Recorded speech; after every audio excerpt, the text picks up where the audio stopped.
बिस्मिल्लाहिर्रहमानिर्रहीम। खातिन-ए-हज़रात, मैं हूँ अख्तर अब्बास और आप सबको मेरा सलाम पहुँचे। पिछले दिनों कराची से जो 3-4 बच्चियाँ अगवा हुई और उससे ज़्यादा जुल्म ये हुआ कि एक दो के वालिदैन ने जो मीडिया पे आके झूठ बोला और फसाद फैलाने की कोशिश की। इवन अपनी गलती उन्होंने अब भी नहीं मानी। अब भी वो उनकी बेटी घर छोड़ के भागी है। उनकी बेटी उनकी नादानी की वजह से, उनके मामलात को सेटल ना करने की वजह से, बाहम बॉन्डिंग ना होने की वजह से उसने घर छोड़ा। किसी और घर में जाके किसी और लड़के से, कम उम्र है या पूरी उम्र की है, ये इशू बात का है। लेकिन ये जो जुल्म आपने किया, पहले आपने घर को मैनेज नहीं किया, फिर आपने मस्जिद पे ऐलान करने पे एतराज़ कर दिया कि जी ऐलान नहीं किया, झूठ बोला। उस के मौलवी साहब का मैंने इंटरव्यू देखा, उन्होंने कहा हम तक तो पहुँचे कोई नहीं है। यानी हम झूठी हमदर्दी लेने के लिए बाज़ दफ़ा ऐसा मलबा आसपास से इकट्ठा करते हैं कि दूसरों पे डाला जा सके। जब ये हो गया तो अब भी वो उसी तौर पे, मैं लफ्ज़ तो सख्त इस्तेमाल नहीं करना चाहता, कि मीडिया के सामने कह रहे हैं ये देखो हमारी शादी को इतने साल हुए हैं, ये इतने साल की है। और अगेन आप उस बच्ची को, जिस पे अब आपको शर्मसार होना चाहिए था और चुप होना चाहिए था और उस लड़के के वालिदैन से मिल के इस मामले को सेटल कर लेना चाहिए था। ये कबायली ज़माना नहीं है, ये जंगलों का ज़माना नहीं है। पहले आपने उस बच्ची को पूरे सिस्टम दिए, मोबाइल दिए, वो उस पर घर में गेमें खेलती थी और उसने उससे रब्ता किया। और छोटी सी बच्ची है, यानी अभी तो वो ठीक से बड़ी भी नहीं हुई, पर आप सोचिए कि घर में कहीं इतनी घुटन थी कि उसने ये हरकत की। अच्छा, इसके दूसरी तरफ एक और हमारी जो बाकी कौम का मामला है। एक तो हम बिल्कुल माचिस की तीली की तरह बिहेव करते हैं, नहीं सोचने समझने का तो हमारे अंदर है ही नहीं है। हम किसी बात की तस्दीक करना ज़रूरी भी नहीं समझते। उधर किसी ने पोस्ट लगाई, उधर किसी ने किसी पे इल्ज़ाम लगाया। इल्ज़ाम लगाने वाला नॉर्मली झूठा होता है, चाहे वो सियासी इल्ज़ाम लग रहे हों चाहे गैर सियासी लग रहे हों। हम उस झूठ को लेके ऐसे भागते हैं जैसे रिले रेस होती है, यानी पकड़ के हम कहीं लेट ना हो जाएं और हम उस गुनाह में, झूठ फैलाने के गुनाह में बराबर के शरीक हो जाते हैं। कई दानश्वरों ने, जैसे कहते हैं नाबगे, उन्होंने ये तजज़िये किए हैं कि ये सारा जुल्म, ये सारी ज़्यादती फिल्मों की है। फिल्में बंद हो चुकी हैं पाकिस्तान में, ड्रामों की है। ये बच्चे, आज के बच्चे ड्रामे देखते ही नहीं हैं, ड्रामे उनकी माएँ देखती हैं, डायलॉग उनकी माएँ याद करती हैं। सो आप किस पे इल्ज़ाम लगाते हो? कसूर माँ का, कसूर बाप का, कसूर घर के माहौल का। इल्ज़ाम आप ढूंढ रहे हो मीडिया पे लगाने का। कल आप रिसालों पे लगा दो कि बंद हो चुके हैं, फिल्मों पे आपने लगा दिया, फलां पे लगा दिया, फलां पे लगा दिया। एक हुकूमत बची, उस पर भी लगा दें कि जो 16 दिन की हुकूमत है, इनकी ऐसी की तैसी, ये बदअखलाकी को रोक नहीं सके। ना किया करें। ज़िंदगी में ये जहालत है कि आप सुनी सुनाई बात को आगे फैलाओ और तज्ज़िया गलत करो।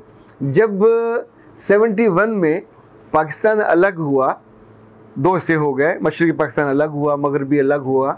वहाँ इंडिया ने हमला किया, मुक्तिबानी बनाई और उसके बाद पाकिस्तानी फ़ौज थोड़ी सी थी, नहीं उसका कर सकी मुकाबला, क्योंकि लोग ख़िलाफ़ हो गए हुए थे। पॉलिटिकली प्रॉब्लम था, लोग और उनकी लीडरशिप आपकी बातों से या वादों से नाराज़ हो चुकी थी, आप पे एतबार करने को तैयार नहीं थी, तो लोग वो अलग हो गए। अब हुआ ये कि गलती मानने की बजाय, गलती को समझने की बजाय, याहिया खान सदर था, वो शराब पीता था, तो कराची में और बाकी बड़े जगहों पे शराब खानों पे लोगों ने हमले कर दिए कि जैसे शराब है पाकिस्तान टूटने की वजह। शराब पाकिस्तान टूटने की वजह नहीं थी। शराब पीना अल्लाह की नाफरमानी है, शराब पीना अपने आप के साथ जुल्म है। लेकिन जब आप मुल्की पॉलिटिकल हालात का तज्ज़िया करोगे तो उसमें इंसानों की कम अक्ली, इंसानों के लालच, सदर अयूब से लेके सदर याहिया तक, ये जितने पॉलिसीज़ बनी जिसने उन लोगों को दूर किया। इवन उनका मजाक उड़ाया जाता था असेंबली में और कहा जाता था, एक दफ़ा कोई बिल पेश हुआ सफाई के लिए कि वहाँ टॉयलेट्स के लिए रकम रखी जाए, तो किसी MP MN ने कहा इनको क्या ज़रूरत है, ये तो केले के पीछे जाके रफाजत कर लेते हैं और केले के छिलके के साथ, केले के पत्ते के साथ अपने आप को साफ कर लेते हैं। जब आप बड़ी असेंबली में एक पूरी नेशन के साथ, पूरी कम्युनिटी के साथ इतने तौहीन आमेज़ जुमले कहोगे तो मोहब्बत कहाँ से पैदा होगी? तो ये एक एक दिन के साथ ऐसे ऐसे जमा होती होती नफ़रत कहीं से कहीं चली जाती है। इसी तौर पे जैसे आजकल बलूचिस्तान में है, अभी जिस खातून ने डबल MA है उसने जाके अपने आप को फोड़ दिया, 3 चीनी मार दी, बेचारे 2 पाकिस्तानी भी उसमें शहीद हुए। आप सोचिए कि बजाय इसके कि आप फिर इल्ज़ाम लगाने लग जाएं, जो उनका मसला है उसको एड्रेस करें। जिनके बाप जिनके भाई मिस होते हैं, हमको तज्जिया करना नहीं आएगा तो हमें जूते पड़ते रहेंगे, नुकसान होते रहेंगे, घरों में भी, रिश्तों में भी, छोटे छोटे दफ्तरों में भी, बड़े दफ्तरों में भी। अपने बेटे और बेटियों के साथ जब आप खाने पे बैठते हो, घरों में बैठते हो, मैं बार बार आपसे कहता होता हूँ कि अगर वो ड्रामा भी देखें, वो फिल्म भी देखें, तो उनसे उनका तज्जिया लिया करें। घर में कोई मेहमान आए तो उनके जाने के बाद तबसरा नहीं करना, उससे कहना कि इस पूरे विज़िट को तुम विज़िट करो, बताओ कि इसमें क्या अच्छा हुआ, क्या कमी रही, क्या कोताही रही। वो अपने तौर पे, हमारे बहुत से लड़के, बहुत सी लड़कियां बड़े होने के बावजूद भी हालात का जायज़ा नहीं ले सकते, लोगों को पहचान नहीं कर सकते। फिर मुझसे पूछते हैं कि चालाकी कैसे सीखें। चालाकी, नादानी, दानाई, अक्लमंदी, मोहब्बत, समझदारी, ये सब रेलेवेंट अल्फाज हैं। एक आप काम नहीं करोगे तो दूसरी तरफ जाओगे, रोशनी में नहीं जाओगे तो अंधेरे में चले जाओगे। तो अपनी बेटियों को ख़ास तौर पे, जो बच्चियां कॉलेजों में पढ़ती हैं, यूनिवर्सिटी में पढ़ती हैं, हॉस्टलों में पढ़ती हैं, जब आप दूसरे लड़की या लड़कों को देखते हो और उनके गलत कामों को फील करते हो, तो उस लम्हे आप अपने दिल में रजिस्टर किया करो। ये जो अल्लाह के रसूल सल्लल्लाहु अलैहि वसल्लम ने हम पे मेहरबानी की और हमको कहा कि अगर कोई गलत काम हो रहा हो, अगर तुम्हारे अंदर हिम्मत है, हौसला है, तो उसको हाथ से रोको। ये दर्जा अव्वल का ईमान है, दर्जा अव्वल की अक्लमंदी है। अगर ये नहीं कर सकते तो फिर ज़ुबान से कहो बुरा, ये दर्जा दुम है। और ये भी नहीं कर सकते तो फिर दिल में उसको बुरा समझो, ये दर्जा स्वयं है। इनफैक्ट याद रखिएगा, ये इंसानी सरिश्त और इंसानी मिजाज का जो खासा है, उस पर तरतीब है। आप चीज़ों को अगर समझोगे नहीं, उसका एनालिसिस नहीं करोगे, उसकी कैटेगरीज नहीं करोगे और ख़ुद को नहीं समझोगे कि मुझे कहाँ लाए करना है, तो फिर आप सारी उम्र लकड़ी की तलवार बन के, इररेलेवेंट बन के रहोगे। कहीं भी आपकी कोई इंपॉर्टेंस नहीं होगी, कहीं भी आपकी कोई अहमियत भी नहीं होगी।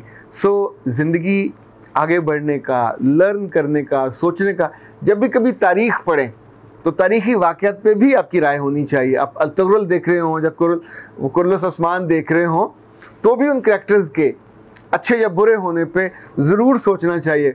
अब मुझे याद है पिछले दिनों किसी ने उसको कुर्रतुल उस्मान के डायरेक्टर को कहा कि आपका सिर्फ एक ही हीरो है, यानी उस्मान, और उसमें जो जाज़बियत है अल-तुग़रल जैसी नहीं है।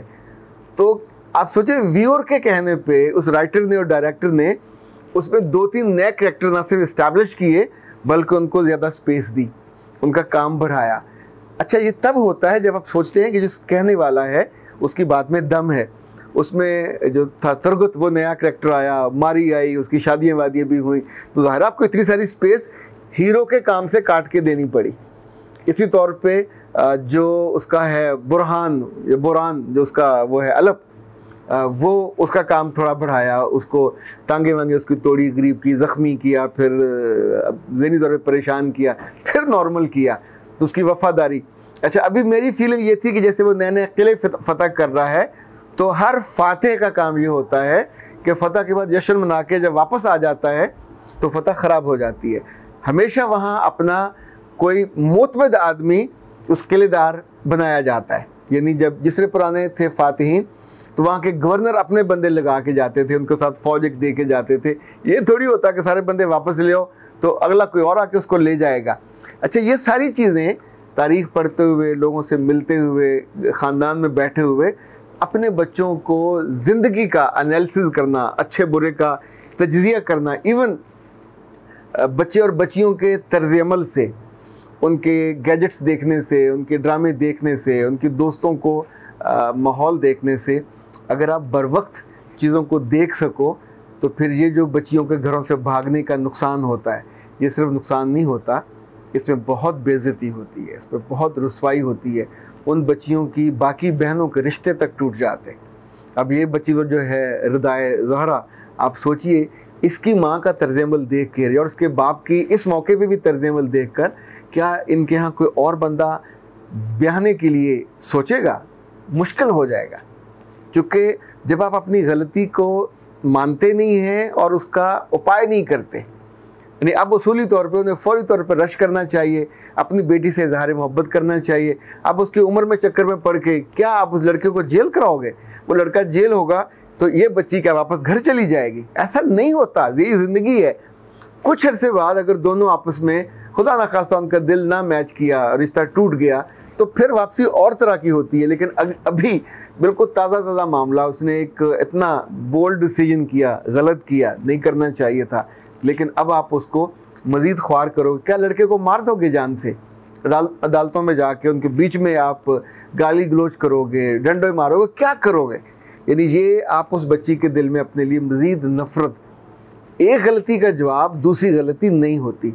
एक गलत तर्ज़ अमल को फिर अच्छे तर्ज़ अमल से, अब आपको उस बच्ची को अपने घर लाने और इसरार करने की बजाय उसको वहाँ बसने देना चाहिए। उम्र पूरी हो जाएगी, बालक थी, अकल इतनी तो अकल उसमें थी, इतना बड़ा उसने डिसीजन कर लिया, वहाँ से इतनी दूर पहुँची। ये 2-3 बच्चियाँ, अल्लाह ना करे बाकी बच्चियाँ मज़ीद भी इस मामले में ये गलत स्टेप उठाएं। लेकिन माओं को और बापों को अपनी ज़िम्मेदारी समझनी चाहिए। ये ज़िम्मेदारी प्यार से समझेंगे, मोहब्बत से, डंडे से ताने दे दे के, उनको गालियाँ दे दे के, उनको बेइज्जत करके और उनको रुस्वा करके और बाकी बहन भाइयों के सामने यानी लेट डाउन करके, तो फिर लड़कियाँ घरों से भागेंगी। टेलीफोनों पे 2 जुमले सुनेंगी, कोई किसी ड्राइवर के साथ, कोई किसी वहाँ ट्यूटर के साथ, और कोई यूँ गेम करते हुए।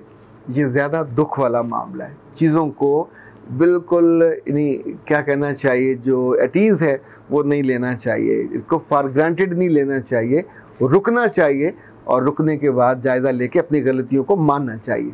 अख्तर अब्बास को दीजिए इजाज़त। अस्सलाम वालेकुम।